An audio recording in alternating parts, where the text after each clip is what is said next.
like an angry bee, shooting every pirate I see. Actually, I'm following local security. I got my ship kit and my lasers colored, got my ship skin and Top Gun glasses on. I'm the biggest killer you'll meet, but you'll never see me, 'cause I play in solo. Fireball, but so fast and deep, you'll be on your knees. Venom coursing through your veins will bring you down, will bring you down. Fireball, but so fast and deep, you'll be on your knees. Venom coursing through your veins will bring you down, will bring you down. Whoa, oh, oh, oh, oh, oh, oh. Whoa, whoa, whoa, whoa, whoa, oh, oh, oh, oh, oh. Sailing into ACG, I got my radar filled with a tasty cargo. Trying in the open for a second or three and get my ass whipped like I'm playing escargot. I got enhanced speed and my hull so plated I can Fargoids solo, and that's a fact. I wish gluttony fame was me, but I'm not gluttony, always too greedy. Fireball, right so fast and deep, you'll be on your knees. The venom coursing through your veins will bring you down, will bring you down. Fireball, right so fast and deep, you'll be on your knees. The venom coursing through your veins will bring you down, will bring you down.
Hello and welcome to Lave Radio. Greetings and welcome to Lave Radio. Greetings, Commanders. Greetings, Commanders. The show that talks about the universe of Elite and the development of the computer game Elite 4, known as Elite Dangerous. and the fantastic Community that surrounds it. Broadcast from the Orange Sidewinder and hosted by a vending machine technician. A place of nonsense and innuendo for forum dads. A self-contained podcast 2 hours long. Transmitting to every corner of the galaxy.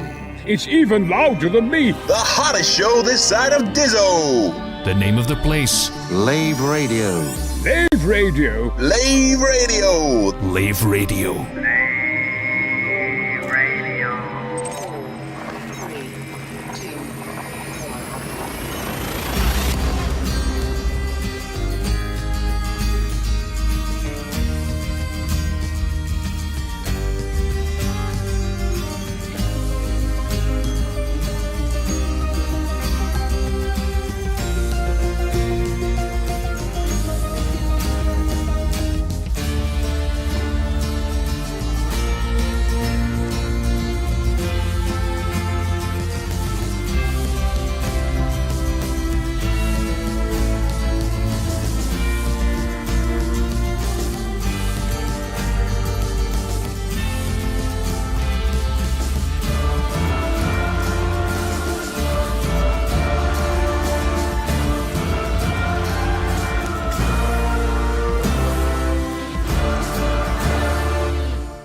Greetings, Commanders, and welcome to episode 507 of Lave Radio, a show that likes to talk about the universe of Elite Dangerous and the fantastic community that surrounds it. I'm your host, Commander Phoenix Sophia, Chief Archivist of Lave Radio, sounding as if I'm in a echoey room. But joining me in the Orange Sidewinder bar for this episode, we have our SRV Banksy, that'd be Commander Alec Turner. We should all be quiet and just let Colin think he's all alone in a little closet by himself. Hi all, I'm back. Who are you again? You know, that part-timer. The one who got stuffed. The one who got stuffed. Yeah. We also have our Head of Healthy Safety, Commander Edelweiss, otherwise known as Ben Mosswoodard. Yeah, I'm just giving fashion advice to Grogu here. He's not looking green enough. Mm-hmm. Pea soup. Needs more pea soup. Yeah. Green flares. Uh-huh. We have our Staff Liaison Officer, Commander Psychit, otherwise known as Claire. Hello. Hello. And I do believe we have the Chris Mark 5 on tech, who may or may not be willing to join in tonight. You probably will. You can't Why stop not? it normally. Yep. Sorry, which Chris is that? Is that 4 or 5? I can't understand the difference. We are Chris. That's so. There you go. I can understand the difference. They sound the same to me. Oh, no, they don't. Oh, yeah, they definitely do, Alec. Don't you lie. Anyway, if you wish, I do believe, Ben, are you hanging out live somewhere? Yeah, I'm at the bar. Okay, so we've got Ben Oh, at the bar. I'm at the bar for now. I might get bored and go somewhere else, but Excellent. if Well, the bar served drinks, I might hang out here a bit longer. yes, well, there's a sore point. But moving on from that, Right, you So got we are the box already. if we are hanging out in live, then go join Ben. If you can't get to us in game, you can join the Twitch chat channel, which you can access through laveradio.com live. Hello to everybody's in the chat room. Click on the live chat, or if you want to, just go straight to twitch.tv/laveradio, or go to YouTube/laveradio. You'll find us there too. So let's have a quick chat with everybody about how they've been. So we'll start with Alec, because he's been a splitter. You go away for a bunch of holidays and you never live it down. Yeah, I've been away. We went, I would say up north, but to some people it's not very up north, but we went up Derby way and did a bunch of pottery tours, which was actually fascinating. We went round Emma Bridgewater's pottery, Wedgwood and Burley, who are kind of in the middle port pottery. And they each do like these, they all do these sort of hour and a half long pottery tours where they take you around how the stuff is made and decorated, and really interesting. Good little holiday actually. And we also went to see Joker Folie à Deux, while we were up there, which I enjoyed. I gather the critics have not so much, but what can I say? I quite liked it, although it's not as good as the first one.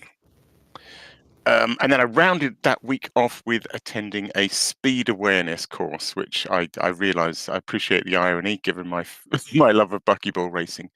But I attended my second ever speed awareness course, which was actually that's just good fun. I have to say I really enjoyed it because I don't know if anyone's been on these things, but rather than just lecture you, they actually get everyone involved and sort of put you into little groups and you discuss things and then and it's very lively and it was good fun, and I did actually learn some stuff about as Epha says, good fun, would speed again, but I might leave it. That's not your takeaway. That's not the takeaway that you're supposed to have from those. My takeaway is to leave it 3 years because Jesus Christ. I can't do it for the next 3 years. So I'm going to drive carefully for 3 years and then you're going to play the system. Okay, fair enough. No. Yeah, I've learnt my lesson, I would like to say, but clearly that was not true the first time. I love the idea of just like, all right, I'm enjoying these speed awareness courses, so give me 3 years and then I'll go and speed once just to go on another one. Yeah, you just deliberately go and do, I don't know, 74 past on a motorway past a police car or something. It was dead funny. There was a very funny crowd, and the two ladies giving the course took it all on the chin in good humour, so it was a real laugh. I've also in real life I've been marvelling at the SpaceX mecha chopsticks catching a rocket, which is wow, bravo, that was quite something. It was. It sure was. In game, I've been flying my Type 8. What I did gone and bought with my Just About earnings. It's a good ship, isn't it? I'm really enjoying it. Actually, I'm not doing anything massively. I'm not sort of testing it much, but I'm just. Well, I tell you what I am doing with my Type 8. I'll list some of the things I have done with my Type 8. You can try and guess what I'm doing in game. I have been counting trees in biomes. I have been solving complex maze puzzles. I visited an abandoned base where the skimmers had all gotten out of control and killed everyone, and then rushed off to another base to switch them off before they did it again. I've been murdering people and stealing power regulators and other stuff. I've been doing Elite Dangerous Adventures. I'm now. I just let the funky music do the talking. Wait, that's the wrong point. Sorry, my bad. No, go for it. Whenever you can with that, it's great. Yeah, sure. I completed my 30th adventure today. Oh, that's cool. Wow. That is impressive. I'm loving them. They're so good. They get you to do so many different things, and they also introduce so many bits of lore. And I learned how to use listening posts today. Where you have to triangulate, which I'd only ever sort of let other people do before. But because they've got a little tool that helps you on their website, it kind of makes it easy and understandable. I've learned so much actually, and there's so much lore in this game. It's mind blowing how many little abandoned settlements and things there are with their own little stories. More than you would think. Tons. There are tons. I've been working my way through the list from Canon, and I still got about 10 left. Yeah. Maybe if I get a Mandalay, I might be able to speed that process up a bit. Any day now. Mm-hmm. Well, kind of. Well, next week. Next week.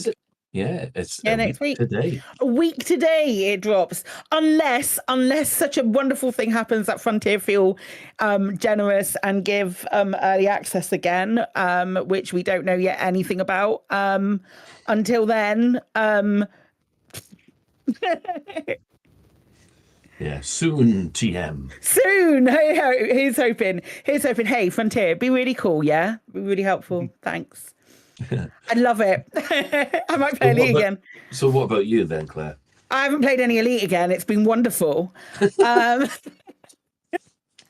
Wow. And I mean, I haven't really felt like I've had anything to do in Elite for the time being. I feel like we're in a little bit of a limbo. The folks who were doing the anti-azimuth stuff did the anti-azimuth stuff with just a little tiny bit of guidance and instruction, and basically that was just like flagging it. It wasn't like me holding their hands, because people are more capable than that. I'm never gonna say anything along those lines. But yeah, I've had a really, really chill week of not doing stuff and not getting stressed over saves, not importing from one Dragon Age game to another. Not me. Didn't have a full fit about it last night or anything. The rage was like, you could probably see the smoke waves coming off me or the heat waves coming off me because you could have like fried an egg. You know when you get really stressed about something just not working. Say for example, like if you keep trying to get your microphone to work and it's just not working all the time, that kind of thing. You might be able to relate, Colin. I can't possibly say,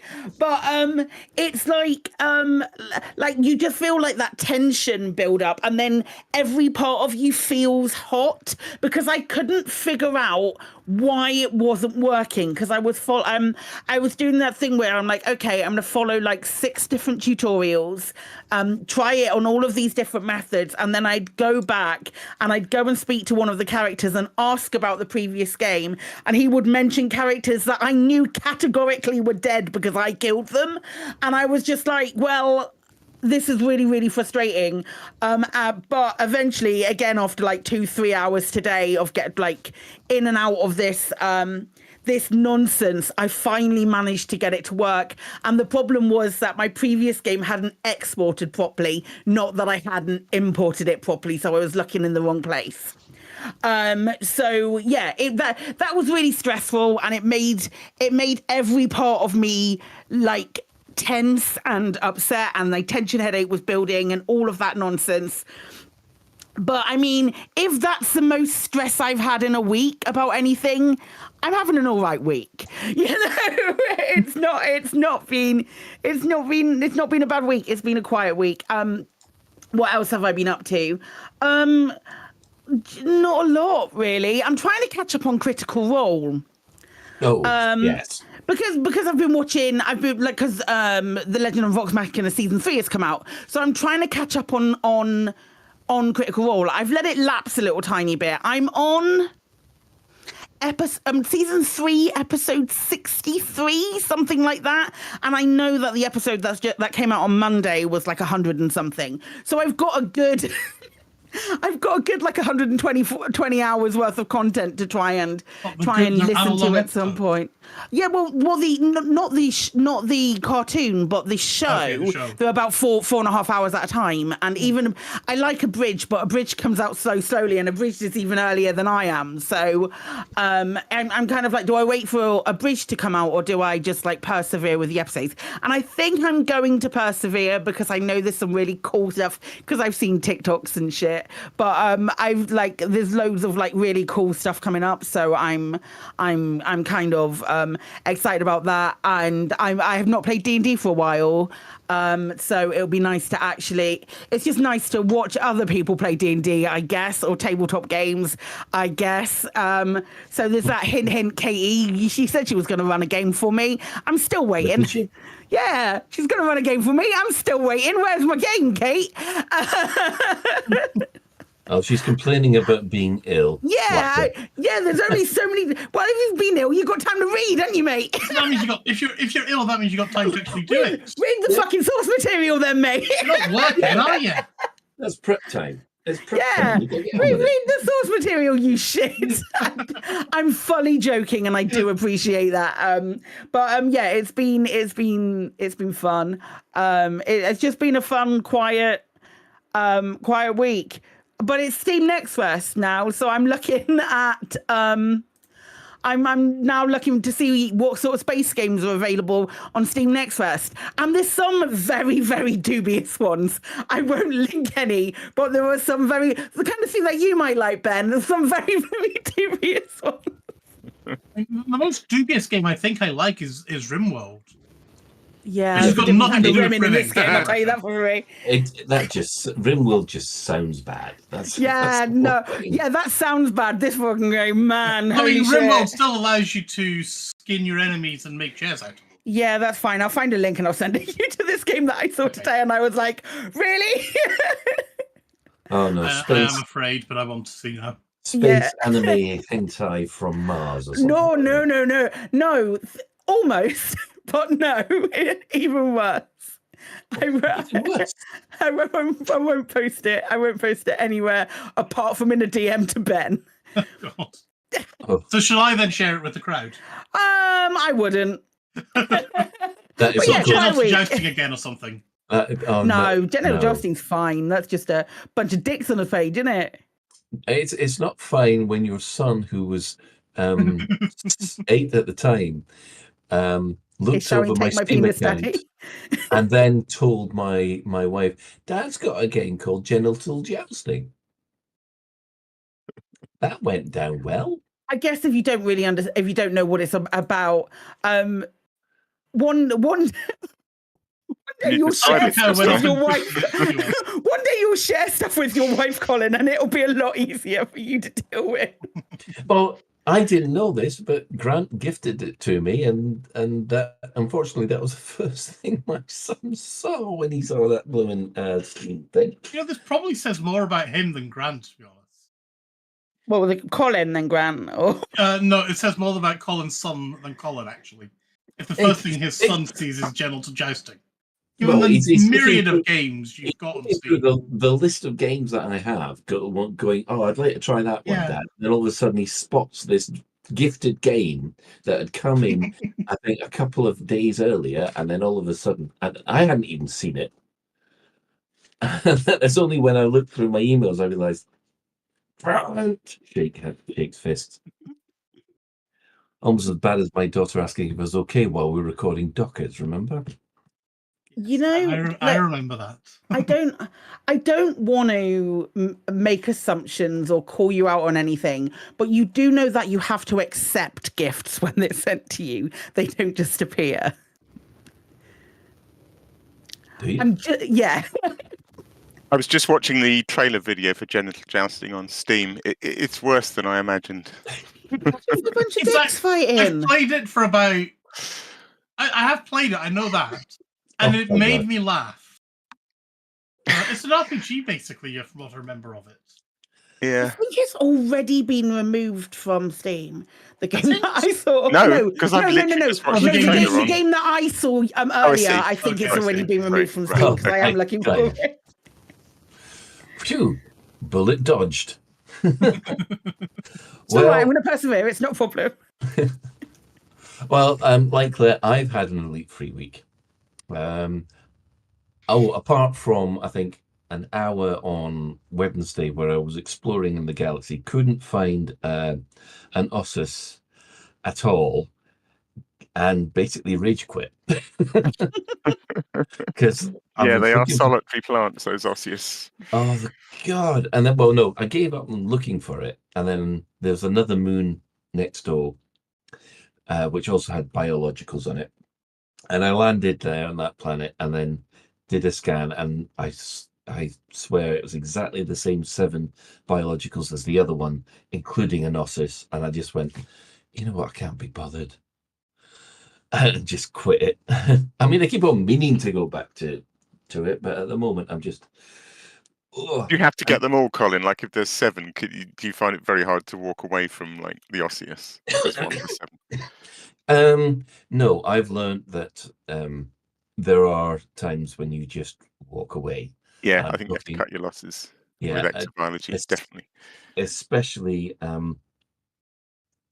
bacterium on ice planets, because you know that bacterium is going to be white. Yeah. So you're looking for a white bacterium on a snow planet. No chance. So yeah, there's so much that I think they can do with exploration, but it's kind of been left alone for the last, I don't know how, well, 3 years, isn't it? Yeah, it's not been touched, has it? It hasn't. Anyway, incidentally, I have been playing a lot of Final Fantasy 16. I have now got to the point which you could consider the Citadel mission moment. It's that moment in the game where you know if you go off and do the main plot one more time, that's the end of the game.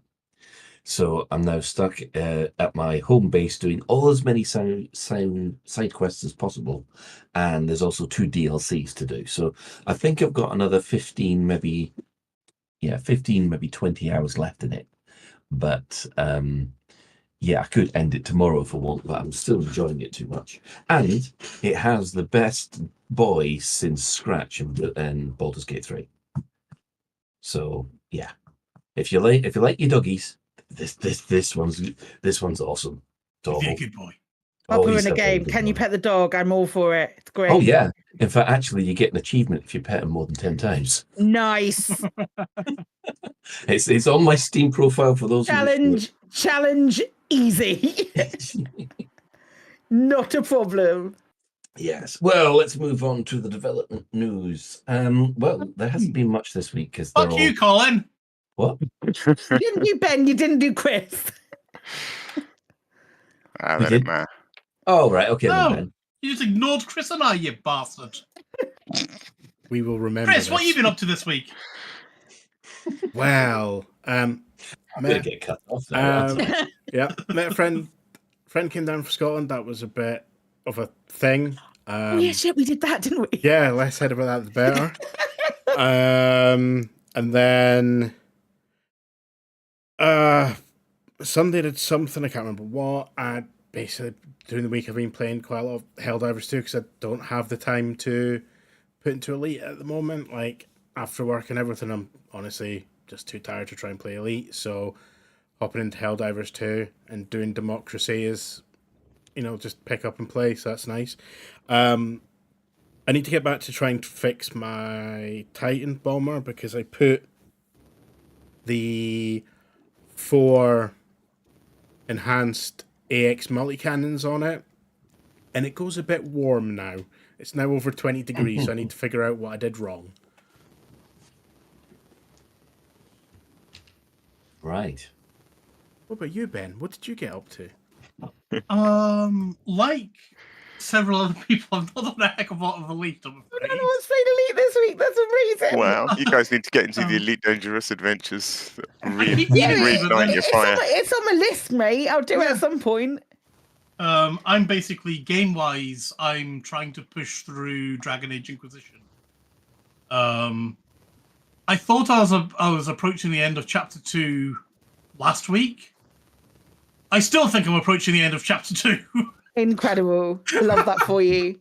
Yeah. Hey, do you think there isn't that much game here? Have more game. Oh, there is a lot of game there. Yeah, I'll leave it there. Because I know you're just getting into it. First time for everything that you don't give me a spoiler on a game. I'm not giving you any story spoilers. I'll take your word for it. Yeah. Anyway, I went over the weekend. I went to see Transformers 1, which I loved. I really enjoyed Transformers 1. And I went to see. It wasn't Foliager. It was. Oh God, what was it again? Another film that's been out that was either Foliager or something else. Shit, I can't remember. I'm losing my brain. And let's go and have a look. I don't want to see that. I don't care about that. DVD Saturday. It was Beetlejuice I went to see. So yeah, I went to see Beetlejuice, and I really enjoyed that as well. I did think that Beetlejuice was a bit. The story was everywhere, but I did enjoy it, and it was good mayhem. Anything else? Oh yeah, and I found out today I've finished watching the Fallout show, and I finished watching X-Men '97. And I love both of them too. Yeah, Fallout was especially good. Yeah, they were. I can't believe how well the set dressing is in Fallout. It is. Yeah. It just looks even just like the large sets. It just feels like you've walked into the video game. It's amazing. I want someone like Secret Cinema to do Fallout now. Oh my God! I mean, it's the attention to detail they put into that TV show is amazing. I can't believe it.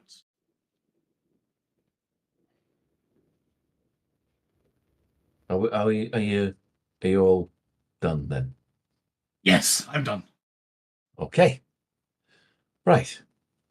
So the development news. What have the devs said this week? Well, nothing, because it's a week to go, and you know what they're like. They just basically clam up. However, we've got something odd. Well, not odd. Frontier have now created their own Frontier Unlocked Discord server. Now we'll put the link in the show notes. How long until you guys reckon that this is going to turn like the forums? I mean, they did one ages ago. They had an Mhm. official, and it lasted about 3 days before they shut it down because it was just such a dumpster fire. This one's all right at the moment, but we'll see, I guess. Yeah. I tell you something funny that I saw was hey guys, it's not just elite commanders. It's not just elite. This isn't not. It's not just an elite Discord. It's obviously another Discord. But also something amazing that I saw was when I say it's not just elite commanders, I'm not being complimentary when I say that. It's not just elite commanders. I saw somebody post in there a Google Doc for ideas for for Planet Coaster 2 that they provided to Frontier. No question, not asking for it, just a Google Doc that was 28 pages long. Brilliant. What struck me actually about the Discord, so the Discord has got, you kind of sign up and you say which game you're interested in, and then it's got different sections for each of the games, and then it's got a general section, and depending on which game you're signed up for, you get a different color. So all the Elite Dangerous folks are purple. I think that's how it works. What really struck me was that in the general channel for the whole Discord, there was surprisingly little purple. Like, the purple commanders are outnumbered a lot in the general channel, which And I the found thing interesting. about that as well is if you pick Elite Dangerous and you pick other games as well. So I've got Elite Dangerous, Jurassic World, How does F1 that work? Manager, What and colour Planet do you get? Coaster. I'm purple. So I got purple. So if you chose Elite Dangerous, you show up as purple before you show up as anything else. Interesting. So I wondered just how bear that that in mind when you say, "Oh, there's a lot more people who are interested." I'm just fair saying. enough. But what I'm saying is, considering how vocal the ED community tends to be on the Frontier Unlock shows themselves, that there's a different bias in this Discord. It's which I nice. found I interesting. really like it. Yeah. So I've Yeah, got a it's cool. couple of things about One it. thing. Sorry, can I quickly just jump in? A couple of things. Certainly. One, it abbreviates to FUD, which is hilarious. You should. and two- That has to be deliberate as well. Yep. And two, if you're an elite person, please be chill when you go in there. Don't go in and be like, Power Play 2.0 is just a reskin of Power Play. Just be chill. Enjoy it. It's nice. You get to see people excited about Planet Coaster 2, and it's really cool to see. It's nice. Yeah. Just be cool. Yeah, well, that's just the general chat. There is specific chat rooms for each of the games that they've done.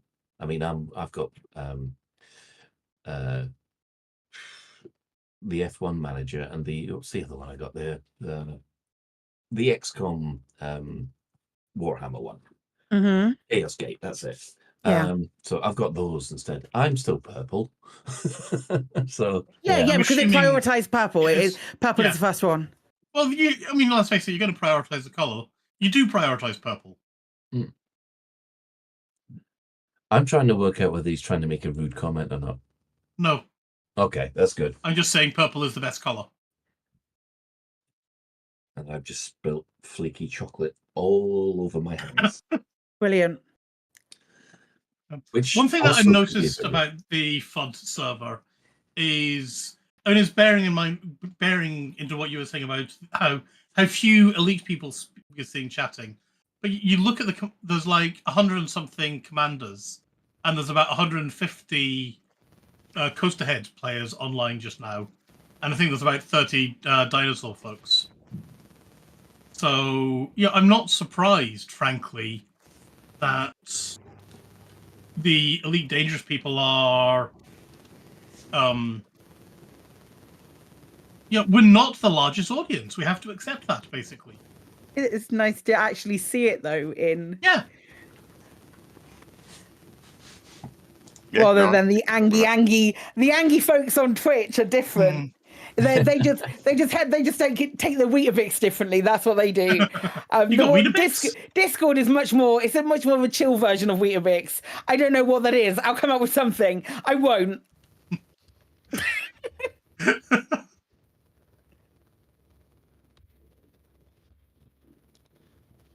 Right. Well, so there you have it. You've got a new Discord Frontier server, which please be kind, be nice, don't turn it into the forums. It looks like it. Like I've just had a quick flick over there, and I'm kind of like, okay. It cheated for a second there, didn't it? I was watching that funny. Yeah, literally as we were talking about it, I was thinking, oh no, it's teetering already. Watching it hitch, seeing names as well that I'm like, okay, yeah, that makes perfect sense why that would happen. Without being that guy, but yeah. We'll see. I had a question actually. When is the next Frontier unlocked? I feel like I've lost the plot. Next Wednesday, It's on next Wednesday, I think. Okay. Let me Update have first, a look. then Frontier unlocked. Okay. Yeah, cool. update on a week, 2 weeks on Wednesday. It'll be the 30th of October. Oh, 2 weeks. Yeah. So we've got the update and the Ascendancy update on the 22nd, and the FU is on the 30th. That will probably do something that might have a Halloween launchy thing or something on those lines, maybe, which will be quite nice. Excellent. Right, well, if that's the case, then I will hand over to Alec for the community news while I beat up this microphone of mine. And now, to the community coroner.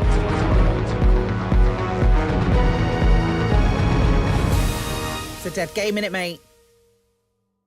Bring out your dead. No, not at all. Good stuff this week. Lovely stuff. I haven't put all of this in. I don't know if the people who put the stuff in that they put in want to talk about it, or I can talk about it all. Anyone want to talk about Nicey's blog before I do? That was me. I can talk about it if you want. Yeah, go for it. I've read it. It's great. But yeah, go for it. So it's a really interesting. It was, I think, 2015. There was a video done. I think it was an Amazon AWS sponsored video. I'll get to the point, which was about the networking behind Elite Dangerous. Nicey has basically done her take on it, explaining how it works, and actually a lot easier to digest manner, because the AWS one, as you can imagine, it was very technical and heavy going, and this is Nicey in the kindest way possible, e-lifting it. Yeah, it's great, isn't it? I know it. Are you talking about the one with Dav Stott, where he basically did his TED talk for like an hour and a half on more and more complex database technology? Yeah, it's that one, and I think it also included like the peer-to-peer networking aspect as well. Yeah. One of the things I really like about Nicey's blogs, I don't know if it's deliberate or whether it just reflects, how much time they've got, but I find I don't have actually much patience for written stuff. Like if it's, I suppose the same is true of videos as well. If it's too long, I just kind of zone out. And Nicey's blogs are always really nice and short and punchy. They have a point and they get it over in, a nice, fun, conversational way, and then that's done. So it's good. Yeah, I really like them. They're really easy to read and just dip into, and they always have something good to say.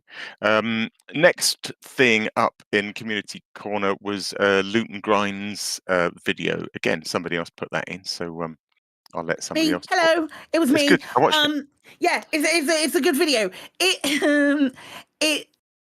It does something that I don't do very often, and addresses the people who are like, "Hey, Star Citizen's way better," and those kind of things, or like comparing Elite to other games, and he does a very nice job of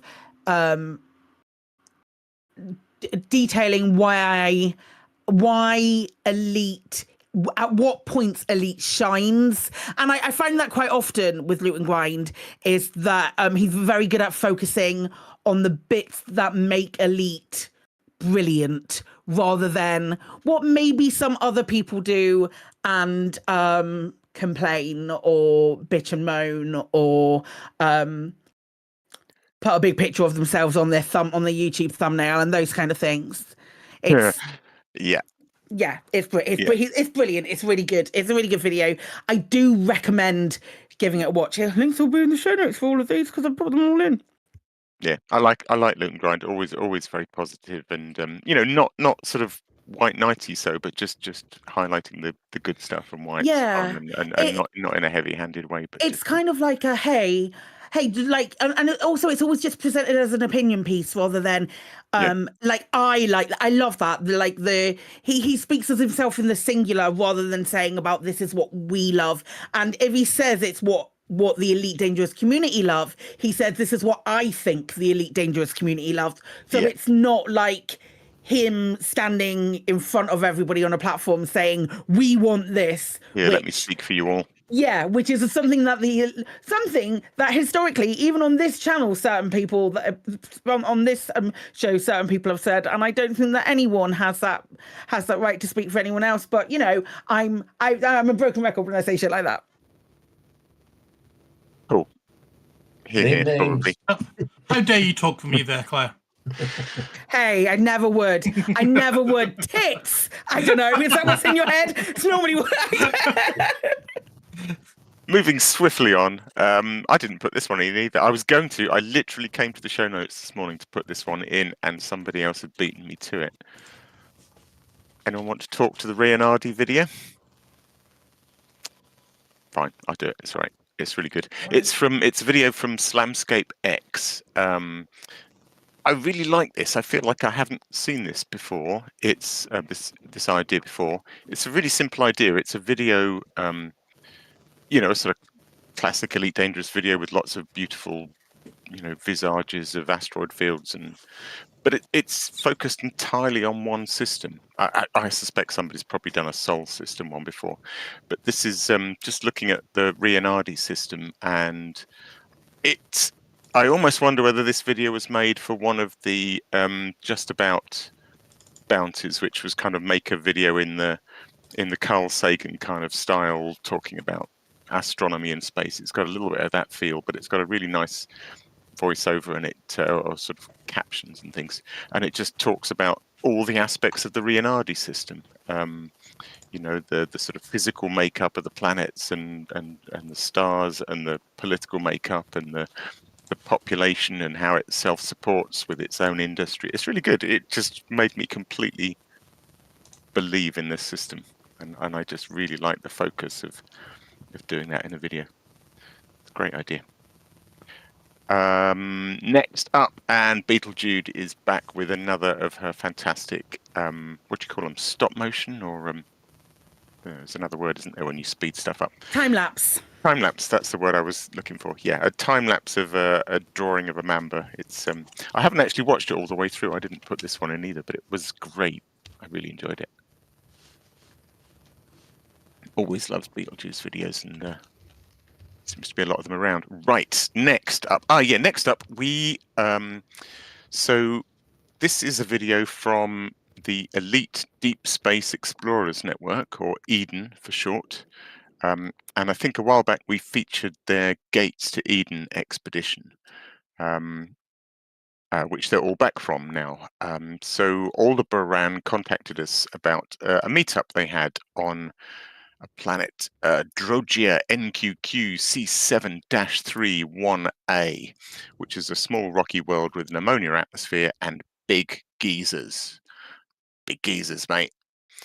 I'll just quote a little bit of that post. So we discovered that by launching on foot from a geyser and then menu logging once reaching a certain height, that you respawn on foot in 0G high up in the atmosphere and can then move around as if you were on foot normally.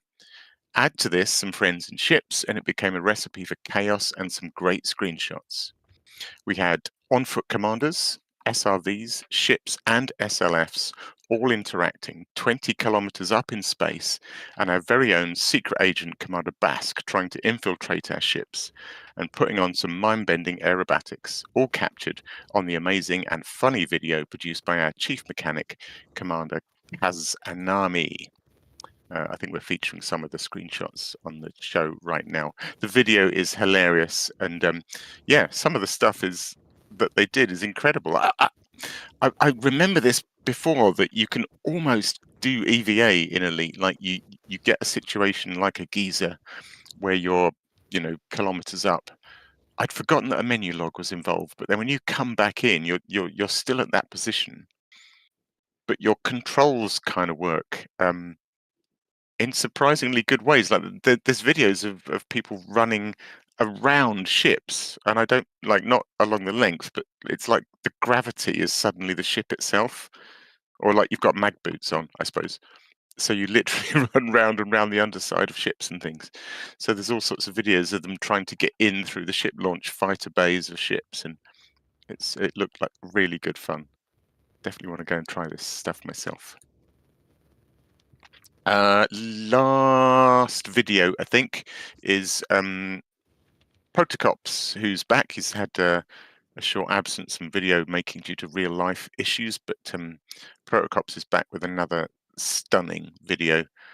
I watched this a few times, and I got to thinking some of the visuals, not just like the editing style and the cuts and the synchronization with the music that he uses, but some of the visuals easily beat stuff that Frontier have done in their sort of 100%.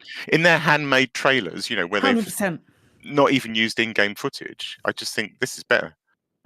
Employ this guy to make trailers. They're insane. Absolutely stunning. Holy shit. Oh my god. I could wax lyrical. Comes back with a bang. Oh my god, it's such a good video. Watch it.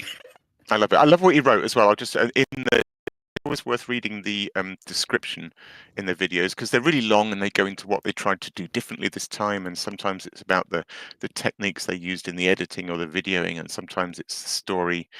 So just a little quote where they say, at the center of this video is the story of how the commander, unable to travel alone anymore, decides to gather his friends and go on an expedition to the far corners of space to show them interesting places found in his solo campaigns.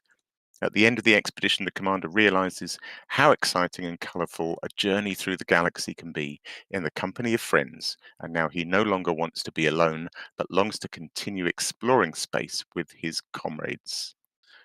Lovely, lovely stuff.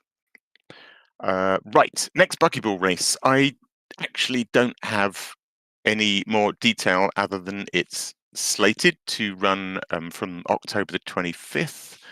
Until the following Sunday, or Monday actually these days, and it's called Once Upon a Time in Leasty.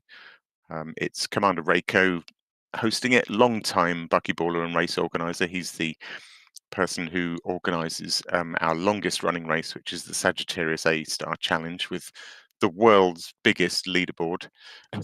So I'm sure it will be good, but yeah, no more details than that. Details next week, hopefully. Just about bounties. Who just threw that in while I was reading? Sorry, that was me. That's right. Yeah, I did. I think you mentioned it on last week's show, which I thought was a bloody good show. By the way, I wish I'd been there. I loved all the talk about the achievements. Incidentally, you didn't mention ED. You didn't mention Elite Dangerous Adventures, which are packed full of all sorts of achievements. But anyway, yes, I did put in. Yeah, the video I think you featured of mine last week of me leaping across the spires was my. Oh, right, you put that in. That's that was my entry for that bounty, which closes in about 5 hours' time. So I will find out tomorrow whether I won that. Did you suggest that bounty? I did suggest the bounty, but I was also allowed to. Yeah, I suggested it because I don't know if you remember, but years ago, Frontier did a live stream of they were going to do they did a stunt show live stream. I remember this. Oh my god, that was so much fun. They did two of them. They were brilliant. I loved it. So then when Just About sort of said suggest an idea for a bounty, I was like, do a stunt show, it'd be awesome. Yeah, so that was my evil McTurner. Yeah.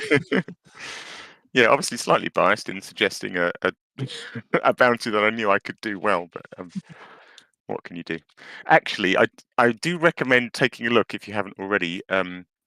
So Commander Skur, who I will say without reservation is probably the best SRV driver in the game, certainly that I'm aware of. So he was going to do the same trick because we had a session there where we were all leaping around the spires, and I sort of slightly unwittingly beat him to releasing the video. So what he's released today is a video of him driving not to the platforms on the spires, but literally to the very peak of the spire. So he manages to drive his SRV all the way up to the very, very peak of the spire, which is like 5 times higher than the platforms I was jumping around on, and then leaps from that peak all the way down to the lowest platform that I finished on, which is stunning, actually. That must have taken some judgment to do that. Really cool video. Wow.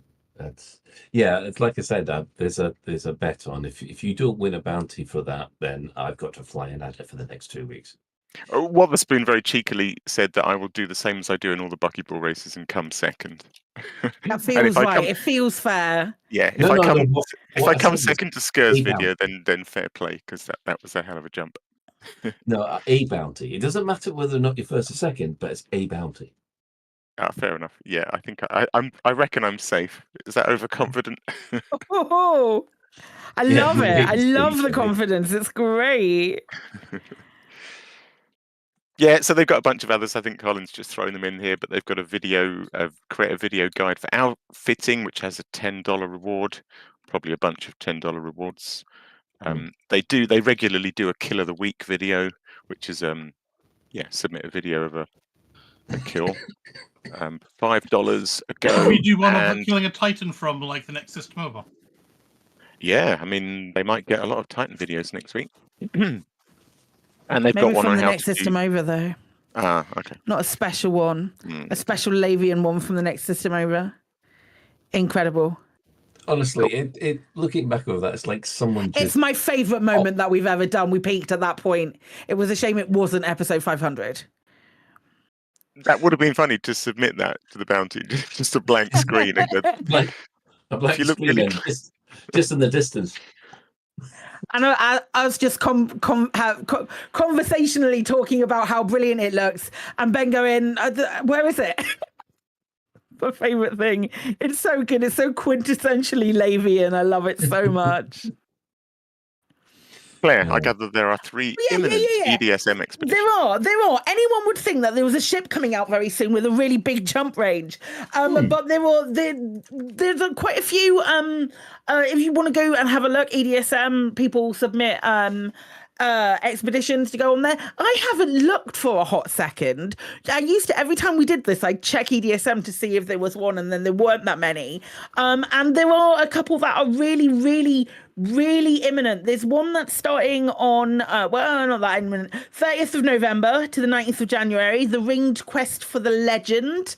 That already has an estimated oh God, this makes me feel terrible. Estimated distance of 27,838 light years. So that's quite a nice, cool, jumpy one.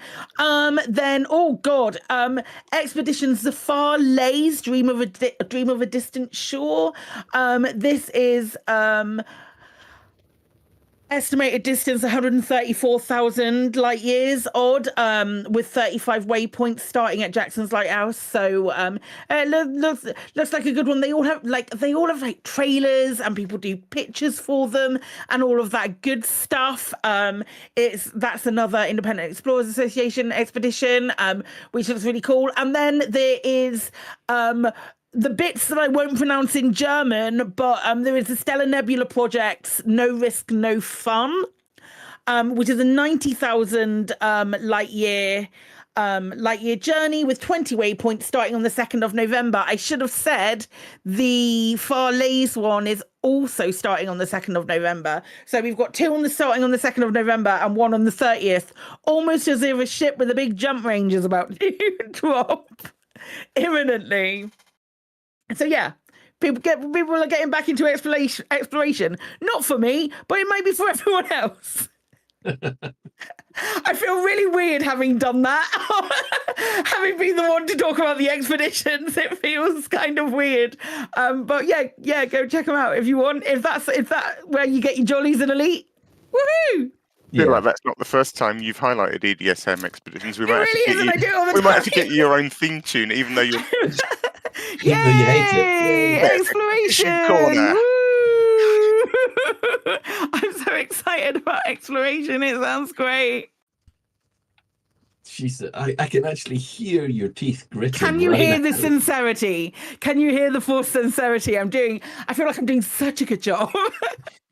So, if you have a community event that's taking place soon and would like to shout about it across the airwaves, tweet the crew at Lave Radio or email us at info@laveradio.com. So, the in-game events. What's been happening this week in-game? Well, today, Zog and Peterson actually announced the new exploration vessel.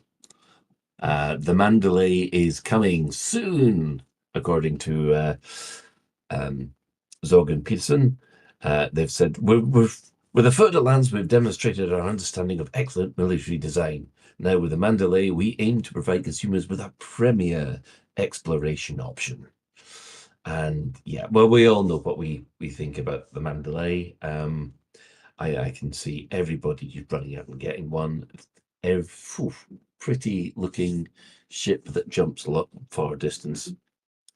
What's not to like?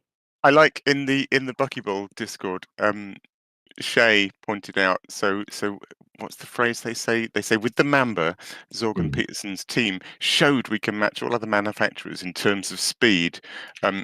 Shay figured out that the Mamba is actually their slowest ship. It's true, but the Mamba looks faster than everything else. It does look lovely. I always love the look of it, but it just also on this Galnet article, I'm really intrigued by this. I'm probably reading way too much into it, but this is the second time they've said it now. Careful attention has also been placed on improving ship handling in atmospheric environments. What does that mean? I don't get what that means. Some bullshit to make people get excited that there's going to be atmospheric landings, but that, like, my guys, thicker landings. Anything other than a tenuous atmosphere that ain't coming soon. You know that, right? Oh, I don't want to set your expectations really low, but that ain't coming soon. No, I mean, I agree. I don't think that means that at all. But then why stop saying it? It doesn't mean anything. Yeah. So, yes, next week, hopefully people will be flying around in a ship that hopefully will fall apart as soon as someone sneezes at it. Otherwise, it's not fair. It'll be too good. Right. The Thargoid War update. There was one alert this week. It got cleared. There were 3 invasions this week. All got cleared. 179 control systems, with 20 of them cleared this week. And there are 12 systems in recovery. Raji will be vulnerable from this Thursday. So woohoo! Warm up your AXI missiles and cool down your ship. So, hey, yeah. This would be a really good time to mention. This would be a really, really good time to mention. We're doing a Lave supplemental thing, and not everyone's going to be here because some people are at CitizenCon. But we're doing a Lave supplemental thing on Friday, kind of similar to what we did with the Lave. With the 40th birthday, but we're doing something else on Friday. At the moment, I think it's me and the Chris Collective, so that'll be fun. Like, we're hoping for some science with potentially early access stuff if we get that. But if we don't, we'll probably just go and attack some Titans. Yeah. So, yay. Lave content, I don't know. Lave light. Lave light. Little bit of extra Lave content for dads. I can't make it, sadly. But I'm sure it'd be a right laugh. You're trying to go for the Peter Kay thing, but it's I don't know. Little bit Bluefoot dads, Lave extra. That doesn't say anything. How can we say Lave fucks? Lax! Lax is good. Lax. We're having a bit of a lax moment. If it's extra, is it X-Lax? Hey, well then that's Lave extra. I don't know. We'll workshop it. We'll come back to that. Well, it's that time of the week again. Store alert! In the bi-weekly newsletter, here come paint jobs for your art. In the bi-weekly newsletter, here come paint jobs for your art. A store alert, a store alert, a store alert, a store alert, a store alert. Which one will you buy? A store alert, a store alert, a store alert, a store alert, a store alert, a store alert, a store alert. Which one will you buy?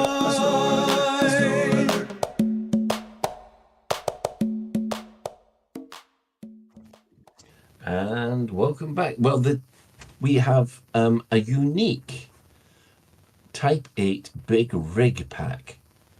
So if you want your Type 8 to look more of a industrial monstrosity that it already does, then yeah, this one is quite extensive. It's got working lights.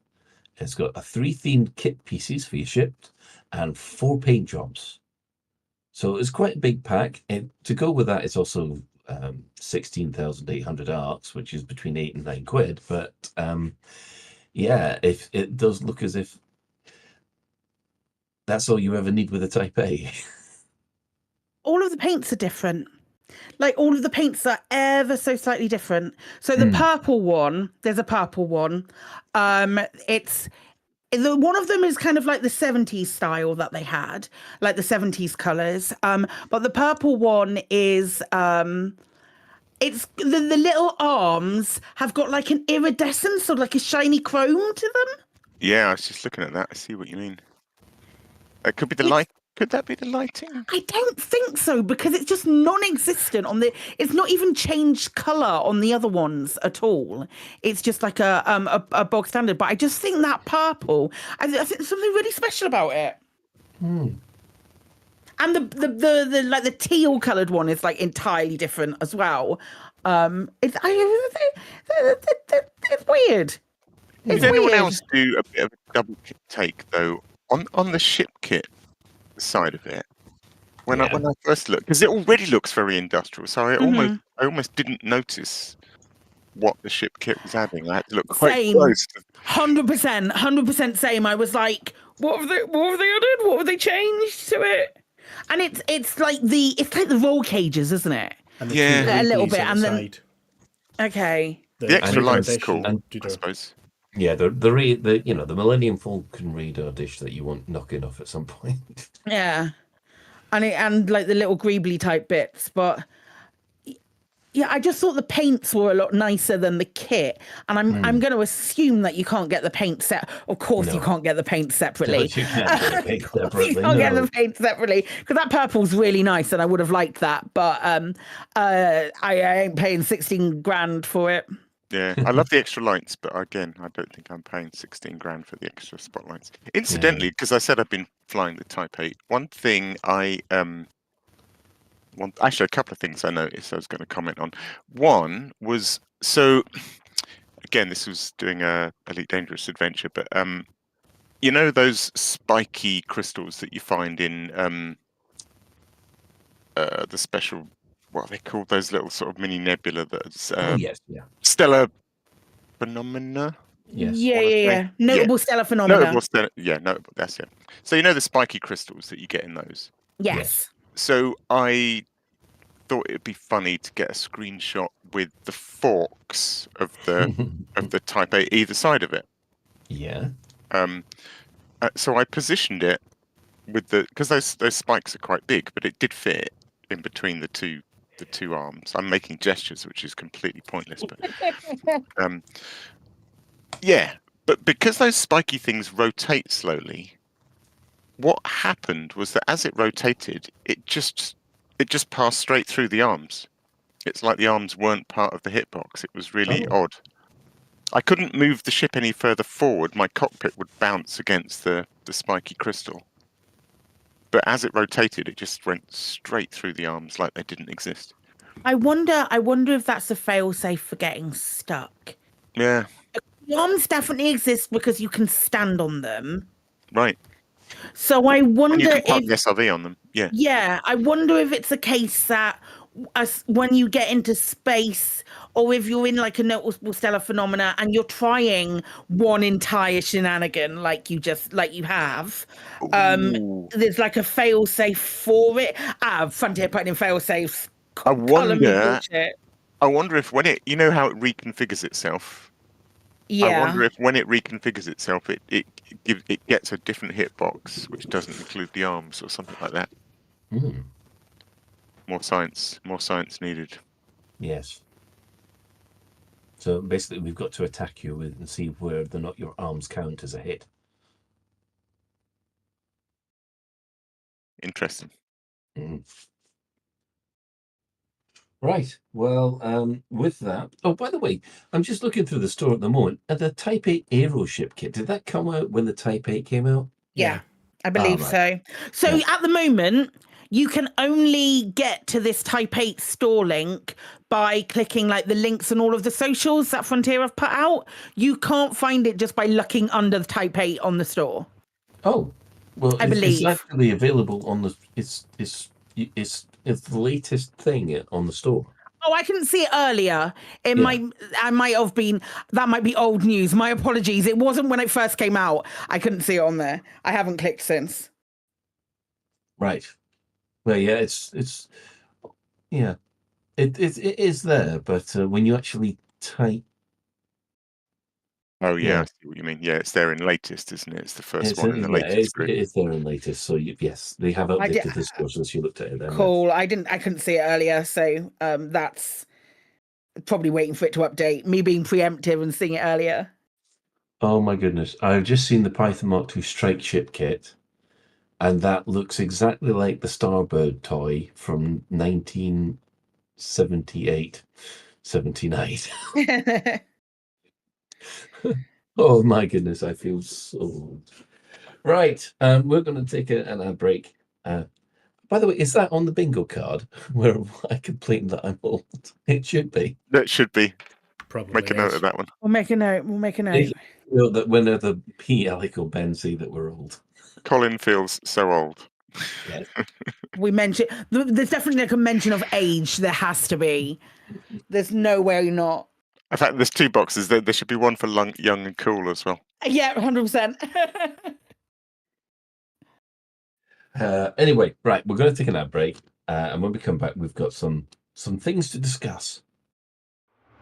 From the makers of the MB5 shaving drone comes the latest in personal grooming technology. Here at Saracen, we've heard your request loud and clear. You want something new.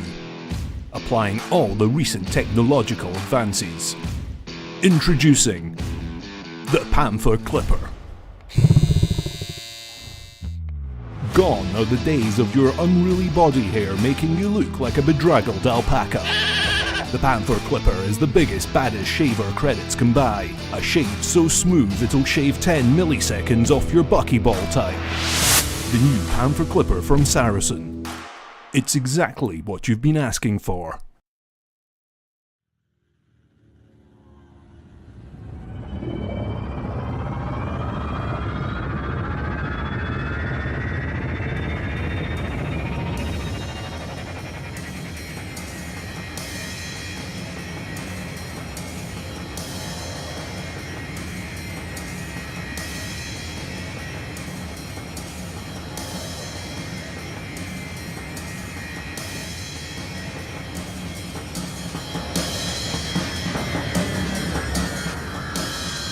Choose life, choose a ship, choose a career, choose a cargo, choose a fucking big ship, choose palladium, gold and electrical tin openers. Choose good health, low cholesterol and ship insurance, choose fixed interest loan repayments, choose a space station, choose your friends. Choose leisure wear and matching luggage, choose a paint job and hire purchase in a range of fucking colours. Choose decals, exploration and wondering where the f*** you are on a Sunday morning. Choose sitting in that chair, running mind-numbing, spirit-crushing trade routes, stuffing f***ing junk food in your mouth. And choose rotting away at the end of it all, pissing your last in the void with no one out there to hear you, bury or do anything as you drift away in cold space. Until some f***er comes along to steal your ship, your cargo and your clothes, leaving your bones floating out in space. Choose your future. Choose life.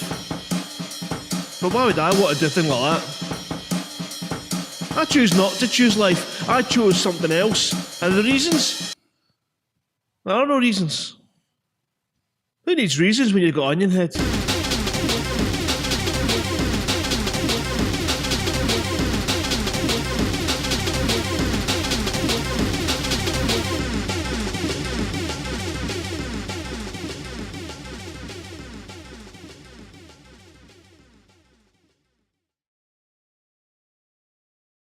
Are you thinking of suing over missold Python protection insurance? Had an accident in an airlock or slipped in a space station cargo bay and thinking of suing for compensation? Well, don't. I tried to take my ship commander to court for making fertiliser out of my crewmates. Legal fees have left me with nothing, and now I'm hungry. All the time. At Watton Brittany, we take small print very seriously. We have a massive team of lawyers just waiting to block your case and ramp up your legal costs. I wanted a simple, no-win, no-fee arrangement. My case got blown out of the water by Watton Brittany, and now I have to rent out my arse for hydrogen fuel. At Watton Brittany, we have a saying, if you don't want a beating, stay out of our court. I was savaged by a wild creature whilst fixing a vending machine. Can't I claim compensation? No, you can't. Because we have a massive team of lawyers and you're just someone who works for a living. Watton Brittany. Don't even think about it.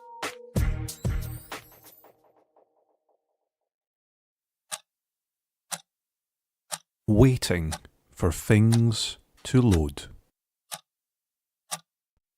Waiting for things to load. Sitting in your chair. Waiting for things to load. Waiting for the manifest to update. Playing old space games. Waiting for things to load. You just want to get out there and explore space. See the galaxy. Blaze your own trail. But you're in your chair, waiting for things to load. Wait no longer, Commander! Automated cargo drones will load cargo into your ship in no time. Automated cargo drones, available now in most starports.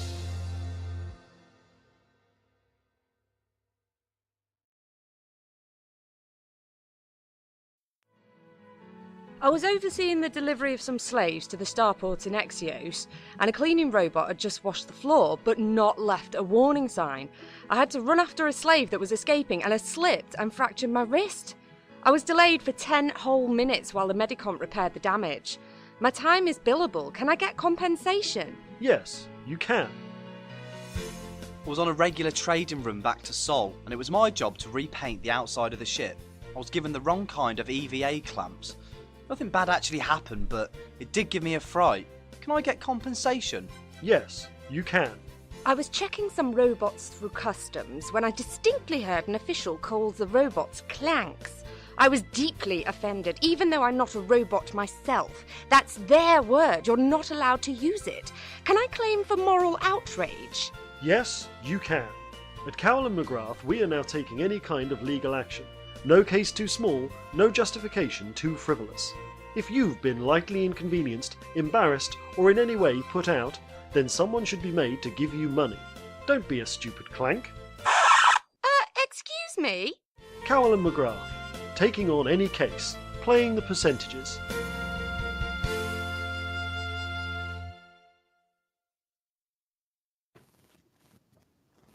And we're back. So we onto our main discussion, which we were sort of racking our brains in a question of the week main discussion kind of thing. We were talking about it on Sunday, and the wonderful Pete Wotherspoon suggested that because it's in case you weren't aware, and we're going to say some words that might trigger some people, but because it's Star Citizen's annual CitizenCon meetup this week, and it is 7 years since Frontier held its one and only press and fan-based convention, Frontier Expo 2017. So I thought, with the knowledge that I didn't go to Frontier Expo. I'm the only one of the Orange Side Rental crew currently that did not go to Frontier Expo. I thought it would be kind of cool to talk about that and the fact that Colin and Ben are both going to CitizenCon this weekend.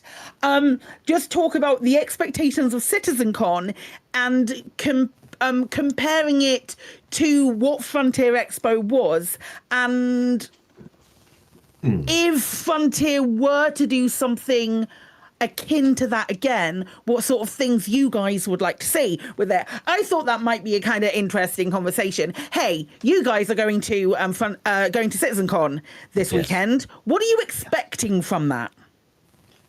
Interesting. Ben, do you want me to go first on this, or do you want to do it? Because you can go first if you want. Yeah, I mean, I only managed to get Star Citizen working on my machine last week. Okay. Ben managed to show me how to actually get it up and running, or it took me through the tutorial, which, to tell you the truth, I needed his help, because if you think Elite Dangerous is a learning cliff, Star Citizen is a learning overhang. Because it's still in development, and things don't work as planned. Yeah, things so. It took 10 minutes for me to dock, that kind of thing. Cool. So what is it you're sort of like expecting from CitizenCon? I'm expecting two things to happen. The first thing that I'm expecting, they've got this blanked out section at the end of Saturday, which they said classified. Now that is where I expect to hear what they're doing with Squadron 42, which is the bit of information I'm interested in. Yeah, that's the game I originally backed for. I put £100 into it way back. Put more than I did. What? You put more than I did by more than double. Yeah, well, you got to remember, sort of, that was the first Kickstarter that came out, and there hadn't been a space game since iWar 2 that was any good, and I just wanted a space game, Wing Commander. Yeah, and then they turned up and said, "We're going to do this," and I went, "Here's my money." And then Elite Dangerous came out probably a couple of weeks later, and I had no money. So I had to wait until next payday before I started backing Elite Dangerous. So you're looking forward to the whatever this like bit that's redacted effectively at the moment. Yeah, we're hoping that it is the announcement that Squadron 42 is ready, and a release date or something. That would be very, very cool. And what about you, Ben? Like, because you probably, given the fact that you didn't win tickets and you actively decided to go, what sort of things? What did you buy the tickets looking forward to?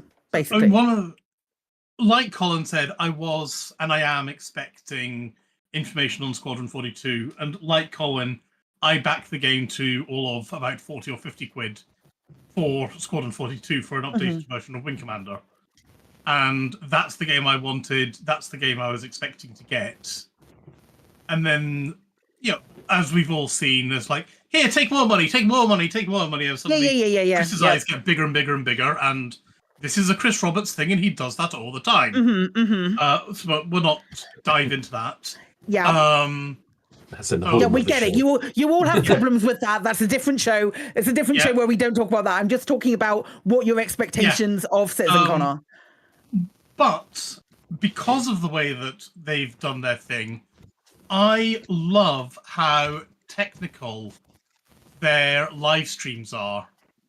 And I love how technical their panels are at their conventions. Their panels are not. Yes, there's marketing fluff. Of course, there's marketing fluff. But then they start talking about database arrays and various ways of doing processing for how you're going to get 2,000 people on a single computer all playing with each other. And they go into that in extreme depth. I can feel Claire's eyes glazing. No, over I'm right listening. now.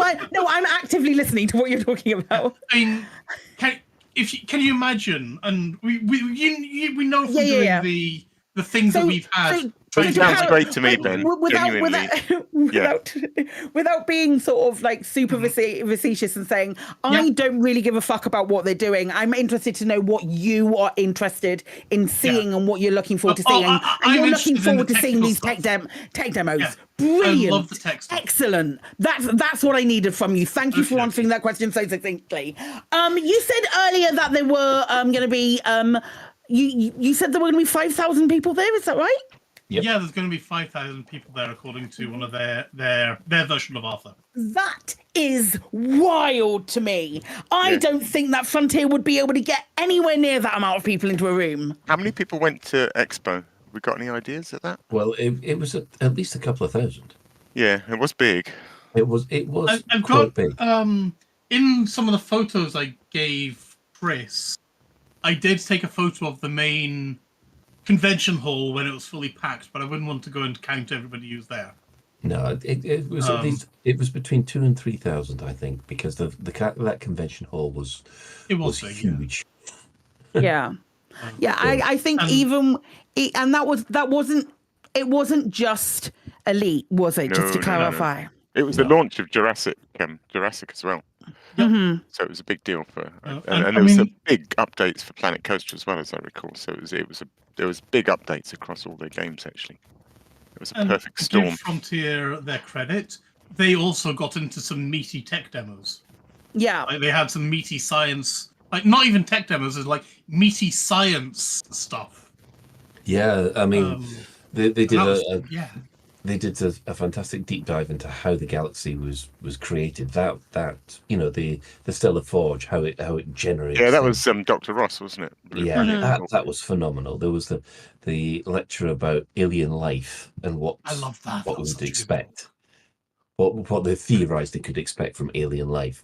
Which, when you consider the Thargoids, it's one of the reasons why I feel that the Thargoids are. Not what we'd expect if we would get there, but they feel realistic, even though we know they're all made up. Yeah. Right. So, I'm gonna ask Alec this because I know that Alec was an ambassador. I know, crazy, right? What does that mean, and how did you get involved in that? So, I feel like I went to something earlier. So they have, but basically, because they acknowledge that the community is really strong. So ambassadors are basically like players of the game who want to work for Frontier for the day and basically help run stands or tell people. So I honestly can't remember how this came about. I think maybe Ed Lewis approached me, something like that. To basically what they had is they had two massive round tables, custom made round tables at the back of the main room that were all playing Elite. Like they had a circle of gaming chairs around each table of people playing Elite. And what I helped do was I ran a buckyball race. Of course I did. I ran a buckyball race. So they produced a bunch of cards. I don't think I've even got one, but they had a load of like sort of crib cards, I think, on I think there were key bindings or the obvious key bindings. And it was a really simple buckyball race. It was take off, fly to A to B to C, back to the start. And me and a bunch of others basically maintained a leaderboard for the day, and then they had prizes, including, I think, a Name Your Own Planet. It was quite a good prize for the that's winner. dope. Okay. And that's how we got staple peacock flesh. Probably not, but I'm can't remember what came out of it. my canonically that's absolutely what happened. Brilliant. Okay, yeah, I'll run with that. But yeah, I mean, generally, community managers were just there, like for example, on those tables, to tell people how to sit down and have a go at Elite Dangerous.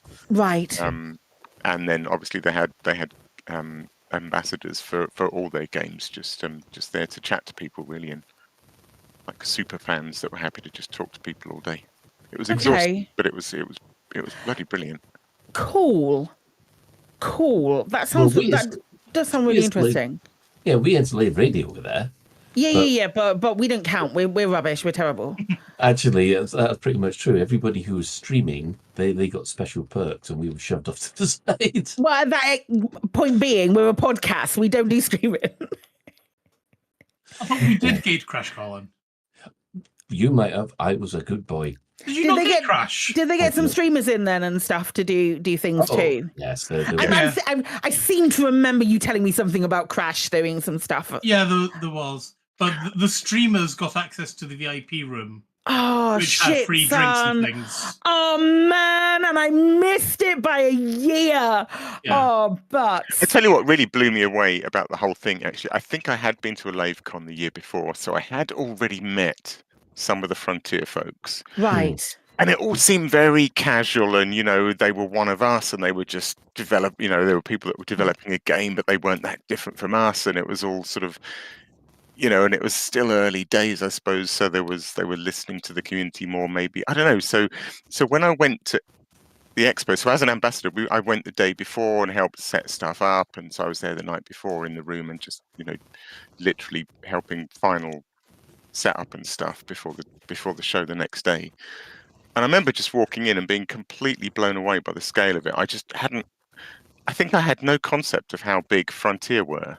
Mm-hmm. And to walk into that room, you know, and they had like model dinosaurs and things because they were launching Jurassic, and they had this massive stage, and they, like I say, they had these custom built gaming tables that were huge. I was just blown away by the money that they'd spent on it. It was well put together. There wasn't a single hiccup at all. Everything went smooth. I was asking Zach how he was holding up, and he went, I'm doing fine. I think we're going to do it. But yeah, as you say, they had streamer rooms, and they had rooms for doing interviews and stuff. And was it Bo Merritt was doing interviews all day? And yeah, I think, yeah. So that, like, for me, from watching other like big expos and other things, just systematically over the course of the last 5 years get entirely cancelled. I'm very surprised that CitizenCon is still something that I suppose they have a lot of money to be able to put on these kind of things. But do you think there is ever a chance of Frontier doing something like that again? Well, not in their present condition. You know, they're just coming out from a downward cycle. If maybe they've got something big to announce, say, I don't know, Jurassic Park 3, and they want to promote that, maybe, or there's something new in the Elite Dangerous world that they think is that big that needs that level of promotion, they probably could do it again, but I don't feel they will. It's hard to imagine. Like I say, it was a bit of a perfect storm for them as well. You know, with Jurassic launching, and it was a big update for Elite. Yeah, because it was beyond announcements, wasn't it? I'm looking at what it was. It was like Horizons and Beyond content announcements. Then there was also the Jurassic World, and I think potentially Planet Zoo was either really early or it was sort of around that sort of time as well. Yeah. Does that feel right? So it was like maybe they probably also did some update for Planet Coaster as well. So they had like a lot of eggs in the same basket.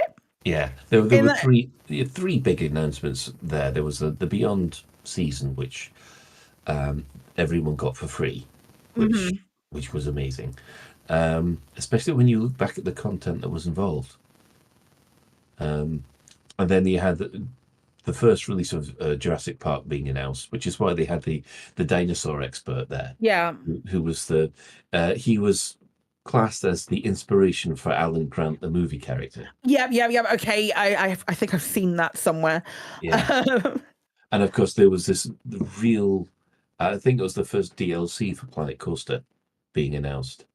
And that's, you've got to admit, the music on Planet Coaster is so blooming catchy. Mm-hmm. It's just, and it was a very well put together. They'd have to have something that big again in order to justify something of that scale. I kind of feel like it's kind of like I don't want to say things like community meetups, but things like community meetups that Frontier go to are a much cheaper alternative for them to drop cool things. much cheaper alternative for them to drop cool things, and a bunch of middle-aged men meeting. Hang on, there were also women there. Not that as many, but a bunch of middle-aged men and cool young people in their tens come and say hello and enjoy spending some time in a room talking about shit and having a laugh and that kind of stuff. And Frontier comes in and goes, "Hey, here's a picture of the Mandalay," or whatever they said, that kind of thing.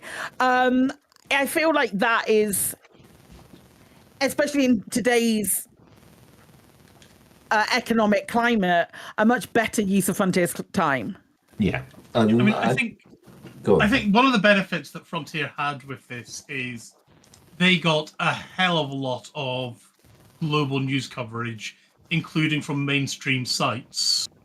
You're not going to get that with Arth and Co. going to ECM or something.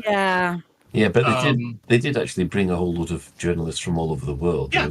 They'd actually flown people from massively over from the States just for this, so but it would have to be the perfect storm. It would have to be like the equivalent of, let's have Odyssey come out this year, and let's have Planet Coaster 2 come out this year, and let's have, and if you get all these things, all these ducks lining up, then we could do it. Yeah, I just googled it to be sure, and it was Elite Dangerous for PlayStation 4 September. Horizons 2.4. The return update was released that brought back the Thargoids, and then Planet Coaster came out in the anniversary update for Planet Coaster was released in 2017, which included 4 new rides, upgraded staff management, which was fucking groundbreaking for Planet Coaster, and Jurassic World Evolution. So it all sort of like that, like it was a perfect storm. Yeah, Frontier Expo being in October 2017 is what was great for them, but not something with the small teams that they have that that they'd be able to. Yeah, we were originally hoping that they'd start doing that every year as a kind of I think we thought it as well. It didn't happen. I think that we legitimately thought they were going to be doing it. I think it was just so good. We were just thinking, we just wanted that so much. But it may very well have been something that they considered. Maybe.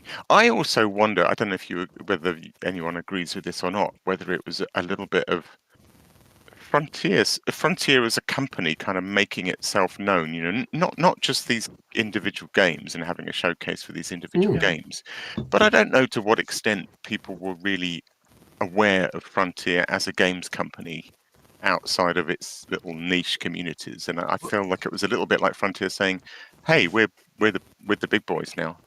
Yeah, that was their big push, because before Elite Dangerous, they were doing games for Microsoft, and Nintendo things, weren't they, as well? And Nintendo, but they weren't under a Frontier banner. They were basically a software house that. And did things like Frontier Foundry come out around that time? Maybe? Frontier Foundry was much later. Was it? Okay. Much later. Frontier Foundry lasted about a year and a half before it. Okay. Yeah. But you're quite right. This was a statement to say to the rest of the games industry that, hang on, we are now the Britain's biggest independent games company, because before it was Rocksteady, but then they got bought out. Yeah. it wasn't Rocksteady, no, but Rockstar. Yeah. Because before then it was Rockstar, and then Rockstar got bought out, and and then that left Frontier as the only one that was independent. Well, the biggest one that was independent. Rockstar's Take-Two, isn't it? Yeah. So that was I think David Braben and everybody saying, hang on a second, let's just stamp this, because what would us being the biggest game company, let's do something to reflect that. Yeah. Yeah, and I think also, yeah, I agree with you, because I think because they were releasing games, like they were releasing Frontier First Encounters and all, and they released that, but it wasn't Frontier back then, was it? When and the company, the game. Oh no, the company that released it. Oh no, that was Take-Two. They still had to deal with publishers before. Yeah. This is the first time where they self-published. Yeah. Okay, cool. I thought they were, because I couldn't remember Roller Coaster Tycoon being even written as developed by Frontier, but I might be. Yep. I'm pretty sure it was. Yeah, but it was still published by someone else. That's developed the by one Frontier. thing that David Braben absolutely hated. Yeah, 1994 it was. Yeah. It was founded, but it went public in 2013. So I don't know. Maybe it was. I'm forgetting it wrong entirely then. But that's yeah, cool, interesting. Okay. Well, we'd hope there'd be another one, but I guess it's not to be. But I will say that the kickoff to the Elite Dangerous presentation was the most spectacular Thargoid. Up there with War of the Worlds, I thought. Really? Oh yeah, this massive screen which was just filled with a Thargoid and lasers coming out, genuine lasers coming out, and steam and things like that. It was awesome. If Frontier were to do another one, an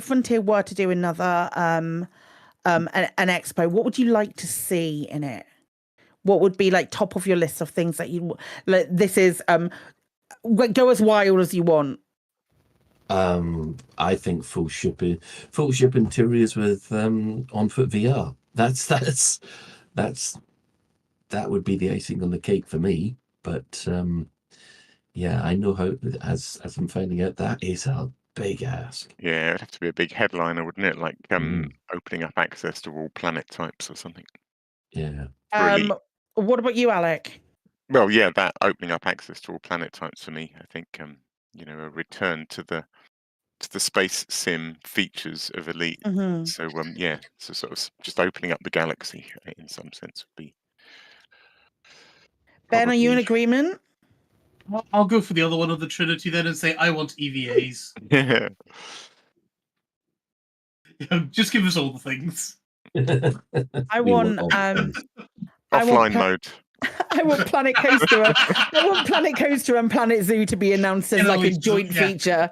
That's my one. That you can export. You can use both Planet Coaster 2 and Planet Zoo 2 released as a way that you could put them both together and do parts with both. That would be mine. Planet World. I would love that. Yeah, you can do whatever the fuck you want with Elite.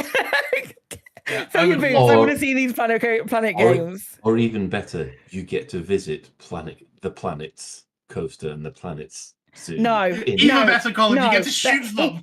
Even better. We get to shoot. We need to put this on a like one of our bingo things. Colin says even better, and then says the worst idea that you've ever. Planet big game hunting in spaceships. What the fuck? Brilliant. You do know when I say even better, I am being consistently ironic. I do not believe you. I think you are trying to save face right now, Colin, and it is not working. Go on, Chris. What would you like to say? He's gone shy. He's gone shy. Chris. Come back. Chris, come back. What did you want to say, my Hello? love? Can you hear me? What? Yeah, we can. Yeah. Okay, so I'd love to see the ability to take ship customization beyond what it is at the moment, to get your actual own unique ships. So, I don't know, like almost like how No Man's Sky does it. Or Starfield. Maybe cut down from Starfield. Okay, that's okay. a lot to try and plug in, and it might not work, but maybe we could move things around on existing chassis of ships. And maybe you could add an extra hard point, but then that does something else, has a knock-on effect. I think that'd be cool. But yeah, or be able to make your own paint. Be able to make your own paint, mix your own paint, be so specific with the colors that you could put in a hex code is my actual dream. Yeah, that'd be cool. Legitimately my dream. That would be great. Cool. Okay, then. Shall we move on to the question of the week, then? Absolutely, I'd love to. I would love to. Hey, every week we put out a question of the week. Almost every week, pretty much consistently each week. You can find it on our Twitter or in our Discord. Did I do that? No idea.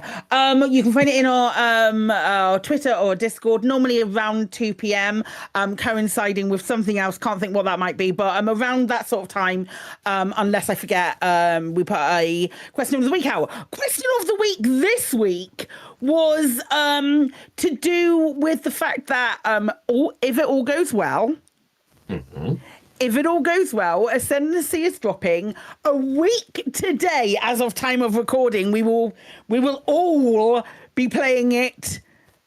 Well, yeah, we'll all be playing it a week today, providing that it is that your internet isn't super slow and you can update. So Colin will be downloading it then. Colin will still be downloading it around now. Yeah. There's no point sugarcoating it. You lot will all be having great fun, and I'll be watching. Yeah, we'll be having a lovely time. And Colin will be waiting for things to load. So the question of the week, because we don't have another time to ask, is what is the first thing that you're planning on doing when Ascendancy drops next Tuesday? What are you looking forward to the most? Commander Caprica 14 says they're going to recharge their ox balance, purchase a Mandalay, and revisit the Aspen front of things. Screenshot seasoning. Elvis Kremen is saying, buy a Mandalay, my first Arc ship, and then fully engineer it with an FSD booster and see how far I can make that sexy ship jump. Once I've finished with jumping, then I will go and check out one of the stronghold places and see what Zach was on about the other day. That's a very good point. Zach made a tweet, it was full of hype because he was proud of the project. How dare he? How dare he have how dare he be excited about a project he's working on and want to share it with people? Oh, sorry, it's me, wasn't it? Wotherspoon, I assume Pete Wotherspoon, says, build an exploration Mandalay. Try to find out what all the powers have to offer me before pledging to one. And then probably Scarpa for a short exploration jaunt while things calm down. Yeah, finding out how. Can you find out in game? Yeah, you can, can't you? What special modules each of the powers have? Oh yeah, easily. Yeah. I wonder. So with Power Play 2, the idea is that they'll all offer all the modules, but in a different order. I wonder. That's right. Yeah. I wonder if that would be obvious in game. Oh, I would hope so. Do you think so? Oh yeah, I think so. It better fucking be. I imagine the only way it's going to be obvious, frankly, is after you've signed up. Yeah, I feel like maybe it'll reveal what the next module is, but the one after that, I'd be surprised if we don't have to, as a community, generate those spreadsheets. Oh God, no! Over time. No. We don't want to eat it. Go on the method. See if I can do a headless Hydra run in a Mandalay, since Raymond will probably be doing it already. He'll have done a solo Hydra in early access.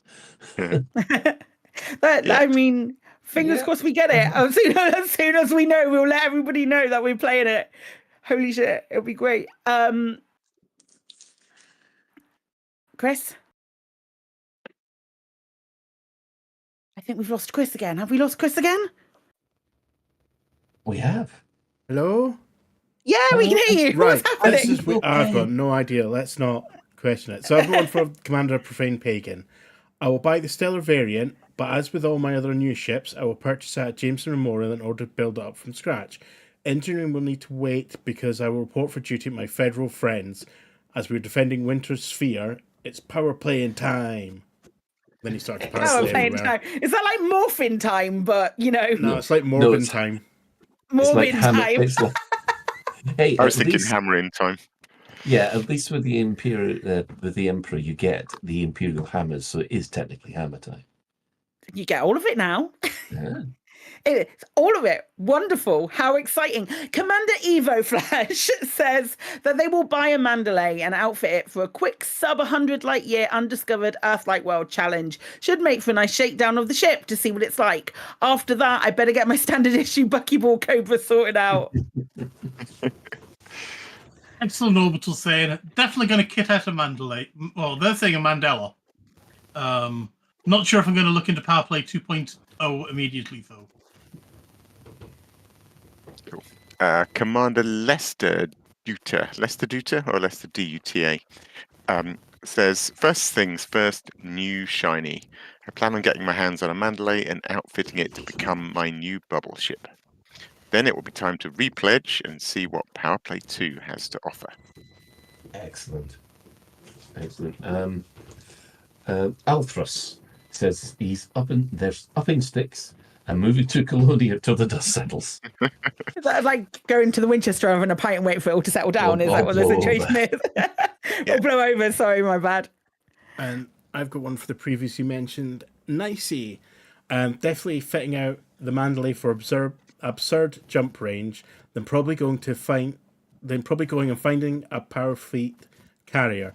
Not that I'll be able to land, pledge commanders only as far as I know, but they will look awesome from what I've seen. I'm hoping we get lots of screenshots of those. I'm quite hoping, yeah, definitely. I'm hoping to that sounds really cool. Commander Schnails says it's got to be a head-to-head comparison on a totally engineered up Mandalay and my current everything ship, my Crate Phantom. I have high hopes for the Mandalay. Me too, Commander Schnails, me too. Snake Phantom is saying, I'm most excited about the new Galaxy map mode. It looks so pretty on the streams. Yeah, I'd forgotten about that. It did. I don't know whether I think I prefer the bubble version. I prefer the bubble because it's clearer. And from an accessibility viewpoint, the bubble as it is even if you're colorblind, because obviously Frontier doesn't do anything with colorblind mode, but even if you are colorblind, you can see definitive lines between the areas of influence. On the previous maps that we saw when they were showing them, it was just it's just different colors, and I'm gonna shake my fist at that somewhat.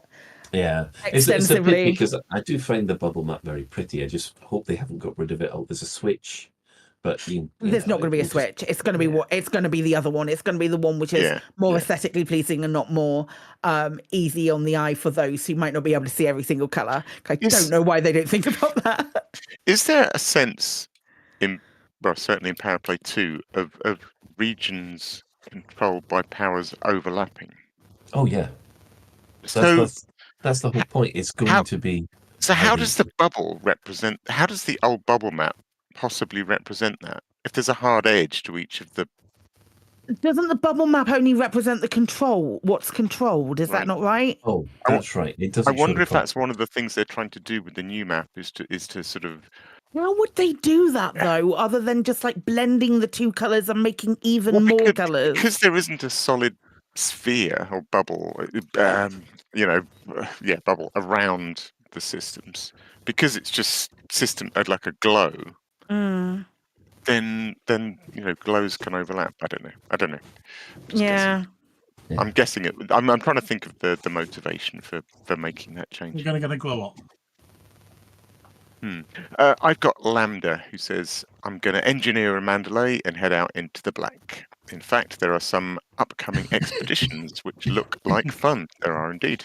Definitely not the thing that I saw that prompted me to go and check that. That definitely wasn't what I did. Thanks, Lambda, for reminding me of that kind of thing.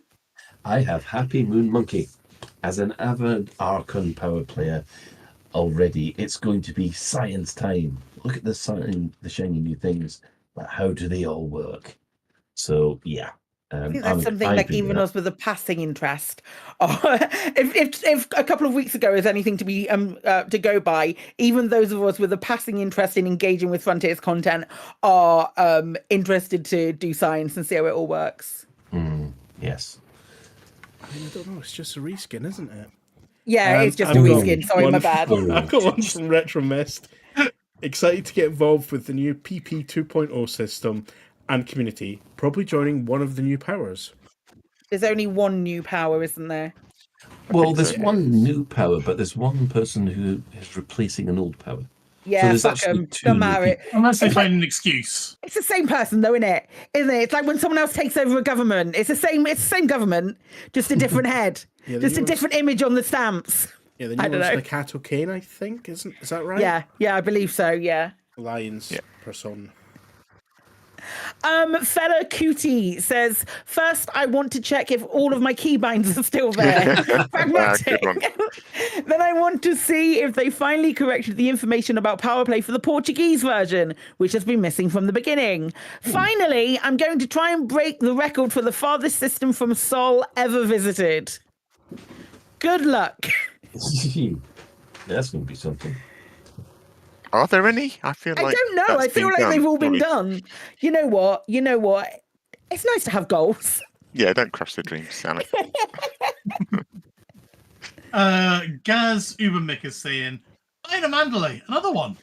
And then pissing off into the black for a bit, because with all that's going on in the world, dealing with more politics sounds about as appealing as sticking my tongue in the toaster. It's a good shout, mate. It's a good shout. I like that. Yeah, but Would is you the like toaster in the bath at that time? The forbidden bath bomb. And lastly, Commander Nails says, all this talk of Mandalay, I'll be very happy that the Type 8 leaves its ARCs only phase so I can spend some of my Goid billions on something. Amazing. Yeah, that's true. ARCs will be available for the Type 8 will be available for that's true. cash soon.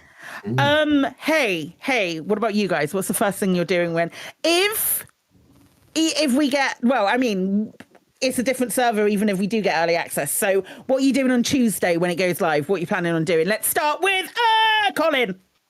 I'm taking my Python Mark II, which I have been preparing for the last 4 weeks, and I'm finding the nearest enemy fleet carrier group, and I'm going to blow stuff up. Amazing. Getting right involved with that power play stuff.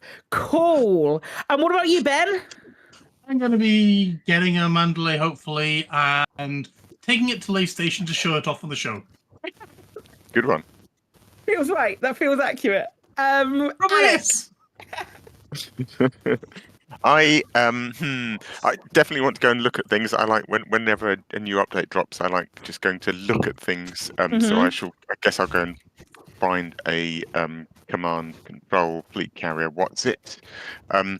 What I should do, I probably won't. What I should do is get the Mandalay, which I think Frontier have said has the best fuel to speed Supercruise overcharge doohickey. So I think it can go the furthest on Supercruise overcharge. What I should do is engineer one of those and have a stab at the Hutton record. I mean, yeah.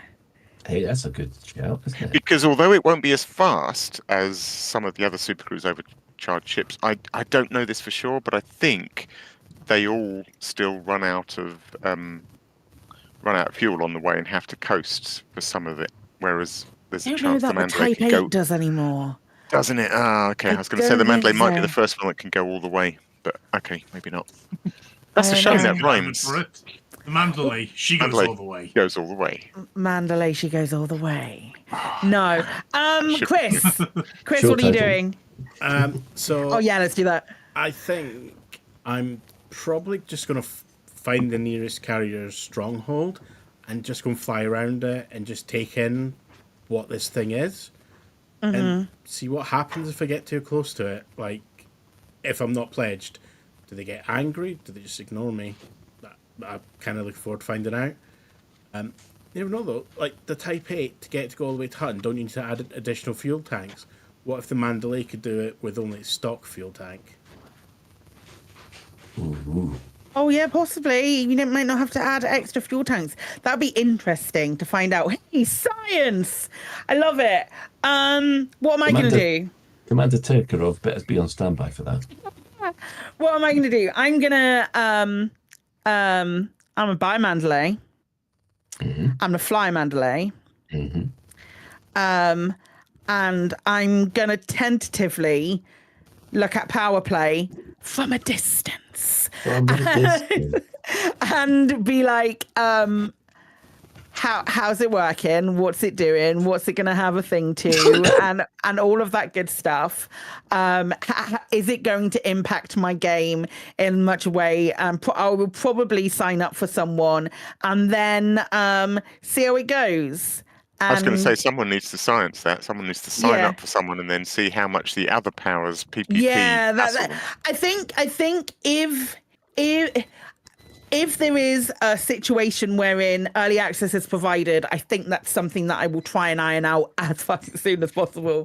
Just see what because I mean, we talked about it. It's a big concern of mine, so that's why I'm thinking it. So yeah, we'll do that. Excellent. Right. Okay then. Well, any other business? Of course, you can catch the Chris Mark 4 on Black Diamond FM every Sunday from 12 till 2. While someone is thinking up a question of the week. We're all thinking it up. I'm not the only one that does it.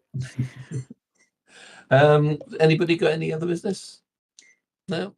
Not Okay, this week. No. Yes, I mean, if you're going to Citizen Con, Colin's going to be in his Lave Radio t-shirt. I'm going to be there in a Lave. I'm going to have Lave Radio logos on my arm. Come and say hi. Yeah, there's a couple of people I know that have said that they will be turning up. So, yeah, we'll have an Elite Commanders section if you want. Which actually, surprisingly, there should be quite a few because we all backed it as well. There is a lot of overlap, to be fair. Yes, there's a lot of overlap. Right, okay, so shout-outs. Our sister station, Hutton Orbital Radio, rather. It broadcasts on a Thursday at 8:30. You can tune in at twitch.tv, Hutton Orbital Truckers, or if you just want the audio, go to radio.forthemug.com. For the Sunny Commander that likes a bit of CQC action, check out the CQC Discord at discord.me/Elite Dangerous CQC. Give shouting out to the other Elite Dangerous podcasts. We have the Neckbeard Nitpickers over at Guard Frequency. We do other space games as well. And there's also the Cheese Munchers over at Loose Screws. I think I'm just coming up with alternative names for them now. Wow. And of course, if you speak French, I just let the funky music do the talking. there is the wonderful Elite Dangerous podcast who also do these fantastic missions as well. Following this, we have the latest Galnet News Digest as provided by Commander Witherspoon and Commander Beetlejude. And so we'd like to thank all those who have commented in the Twitch chat and the YouTube chat and the in-game commanders. Ben, who's been annoying you? Let me just go ahead and have a look. I'm now out flying my spaceship because I got bored on foot. But we've had Commander Zed Ross, FSS has been there. Sorry, Epiphas has been there. Soul Shadow, Tigger, Grogu, Vrawn, Duramo, and Nails, I think. Oh, and Soka as well. They've all been at the bar at some point. So you've had Ahsoka and Grogu both at the bar at the same time. Soka 42, not Ahsoka. Oh, right, fair enough. Yes. Apologies then. So special thanks go to Amanda Togaso, Jane Trax, and Alan Stroud, who have all created music that we use in the show. But that's it for this episode of Lave Radio. If you want to get in touch with the show, you can find the contact links in the home/contact us menu of the laveradio.com website. Do let us know if you have any questions or if there's anything you'd like us to discuss in a future episode. Lave Radio is recorded live on a Tuesday evening at 8:30 and streamed out at laveradio.com/live. So thanks to Spinny Disc. We'll go for Claire. Cheers. Thanks to Ben. You're welcome. Thanks to Alec. Don't forget to back up your keybinds. Bye all. And special thanks, of course, goes to today's tech specialist and contributor, the Chris Mark V. Yeah, cheers. You try and build him up, and look what happens. So until next time, Commanders, fly safe, and if you can't do that, fly dangerous.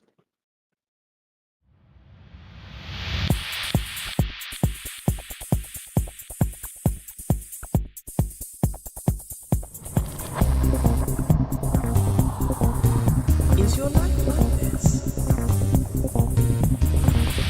Sounds like someone having an orange inserted.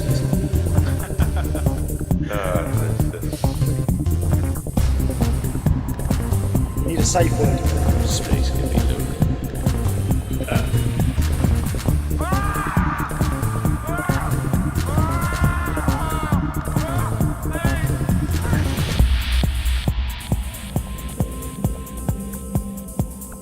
I'm going to see the galaxy.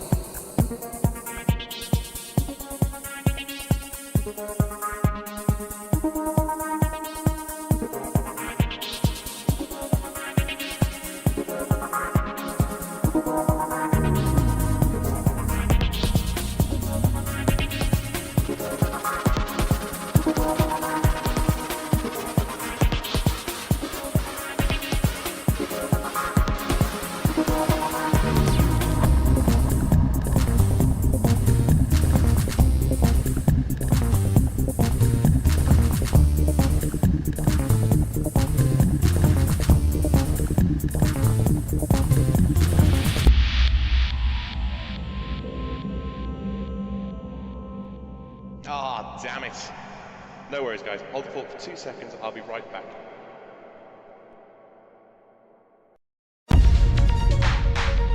Galnet News Update, 15th of October, 3310.